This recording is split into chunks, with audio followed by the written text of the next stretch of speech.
نحمده ونصلي على رسوله الكريم اما بعد اعوذ بالله السميع العليم من الشيطان الرجيم من همزه ونفخه ونفثه بسم الله الرحمن الرحيم قال سآوي إلى جبل يعصمني من الماء قال لا عاصم اليوم من أمر الله إلا من رحم وحال بينهم الموج فكان من المغرقين۔ ترجمہ قرآن میں آیت نمبر سورہ ہود آیت نمبر 43 سے پڑھنا ہے۔ جیسے کہ پچھلے سبق میں ہم دیکھ چکے ہیں، نوح علیہ السلام کا واقعہ ہے جب سیلاب آیا تھا، طوفان آیا تھا، تو اس وقت کیا ہوا۔ نوح علیہ السلام کو اللہ نے حکم دیا کہ کشتی میں ہر چیز کا جوڑا جوڑا سوار کریں، لیکن مشرک کو سوار نہیں کرنا، جنہوں نے کلمہ نہیں پڑھا، مسلمان نہیں ہیں، ان کو نہیں، ایمان والوں کو، مومنوں کو۔ تو نوح علیہ السلام کا اپنا بیٹا، وہ مسلمان نہیں تھا، کلمہ نہیں پڑھا، لیکن ایک شفقت تھی، دل میں محبت تھی جو باپ کی اپنے بیٹے اولاد کے بارے میں ہوتی ہے۔ نوح علیہ السلام کی اولاد تھی، سگا بیٹا تھا، وہ نہیں چڑھا۔ نوح علیہ السلام نے بلایا کہ بیٹا آ جا، پچھلے سبق کی آخری جو آیت تھی، انہوں نے بلایا کہ آ جا، سوار ہو جا ہمارے ساتھ کشتی میں۔ قالا، تو یہاں سے بیٹے نے کہا، قالا، بیٹا کہنے لگا، ساوی، ان قریب میں پناہ لوں گا، الی جبل، ایک پہاڑ پر۔ یہ جو گھر کے قریب پہاڑ اونچا نظر آ رہا ہے نا، اس پہاڑ پر چڑھ جاؤں گا اور اس طوفان سے بچ جاؤں گا۔ یعصمنی من الماء، وہ مجھے بچا لے گا اس پانی سے۔ قال، نوح علیہ السلام نے کہا، لا عاصم اليوم، ہرگز نہیں کوئی پناہ دے سکتا آج کے دن، من امر اللہ، اللہ کے عذاب سے۔ یہ تو اللہ کا عذاب ہے، کوئی بارش نہیں، یہ کوئی عام پانی نہیں، کوئی سیلاب نہیں، یہ اللہ کی طرف سے عذاب ہے، اور اللہ ہی جسے بچائے گا وہی بچے گا۔ اللہ کے عذاب سے کوئی تجھے پناہ دینے والا نہیں، کوئی پہاڑ بچانے والا نہیں، الا من رحم، مگر وہ بچے گا جس پر اللہ کا رحم ہوا۔ وحال، اور حائل ہو گئی، بینہما، ان دونوں کے درمیان، یعنی باپ اور بیٹا بات کر رہے تھے، درمیان میں پانی کی موج آئی اور بیٹا آنکھوں سے اوجھل ہو گیا۔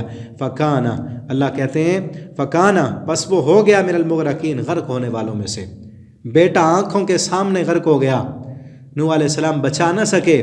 بچانے والی ذات کون ہے؟ ایک اللہ کی، ایک اللہ کی۔ یہ قرآن میں اللہ نے واقعات ہمارے لیے اس لیے بتائے ہیں۔ آج کئی لوگ گھٹیا عقیدے کے مالک، ٹھیک ہے نا، وہ کہتے ہیں کہ پیر صاحب کے ساتھ رشتہ جڑ گیا ہے نا تو اب نمازوں کی ضرورت نہیں ہے۔ بلکہ پہلے میں پچھلے اسباق میں کہیں بتا چکا ہوں کہ ایک نوجوان جو دین سے دور، اسلام سے دور، نمازوں سے دور ہے، کسی بڑے پیر کا بیٹا، وہ کہتا ہے فلاں کا بیٹا ہو کہ مجھے کیا ضرورت ہے نمازوں کی، ٹھیک ہے نا۔ اللہ کی عدالت میں یہ غلط قانون جو دنیا میں ہم نے رائج کیے ہوئے ہیں نا، کہ جس کی سفارش چل گئی، کسی بڑے عہدے دار یا کسی سیاستدان کے ساتھ تعلق ہیں تو دنیا کے، خصوصاً پاکستان میں کسی قانون کو وہ آگے نہیں آنے دیتے، ٹھیک ہے نا، قانون کی دھجیاں جہاں چاہتے ہیں اڑا دیتے ہیں۔ اللہ کے ہاں ایسے ہے کہ اندھا قانون تھوڑی ہے، اللہ کے ہاں تو وہی بچے گا جس کے عمل درست ہوں گے، جس کا دل اللہ سے ڈرنے والا ہوگا۔ جاء بقلب سلیم، جو فرما بردار دل اپنے رب کے پاس لائے گا وہی بچے گا۔ ایمان نہیں تھا، پیغمبر کا بیٹا ہے، اور ایسا پیغمبر 950 سال تک، آگے پڑھیں گے ہم، 950 سال تک اللہ کے دین کی طرف لوگوں کو بلانے والے، ٹھیک ہے نا۔ اگر یہ نسبتیں کام آتی کہ کسی کا بیٹا ہونا کام آ جاتا تو نوح علیہ السلام کا بیٹا ان کی آنکھوں کے سامنے نہ ڈوبتا۔ فکان من المغرقین، تھا وہ غرق ہونے والوں میں سے۔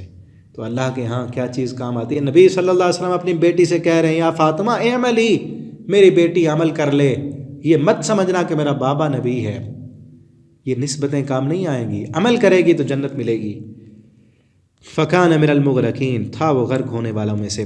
وقیلا، اور کہا گیا، یا ارض، اے زمین، ابلعی، نگل تم، ماں کے اپنا پانی۔ پانی پہلے نکلا، طوفان جب تھمنے لگا تو پھر اللہ نے حکم دیا کہ اب زمین تو اپنا پانی نکل جا۔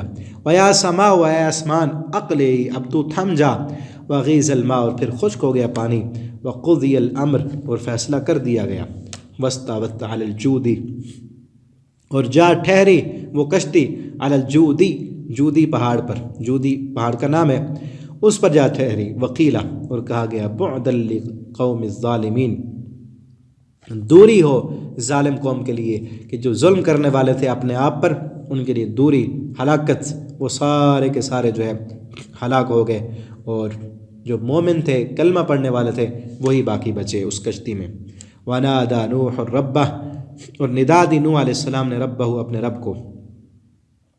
فقال، اور کہنے لگے، ربی، اے میرے رب، ان ابنی من اہلی، بے شک میرا بیٹا میرے اہل میں سے تھا، وَإِنَّ وَعْدَكَ الْحَقُّ، اور تیرا وعدہ سچا ہے، وَأَنْتَ أَحْكَمُ الْحَاكِمِينَ، اور تو سب سے بہترین فیصلہ کرنے والا ہے کہ تو نے تو کہا تھا تیرے اہل کو میں بچاؤں گا، باقی سارے غرق ہو جائیں گے، بیٹا وہ تو میرا اہل تھا، گھر والوں میں سے تھا۔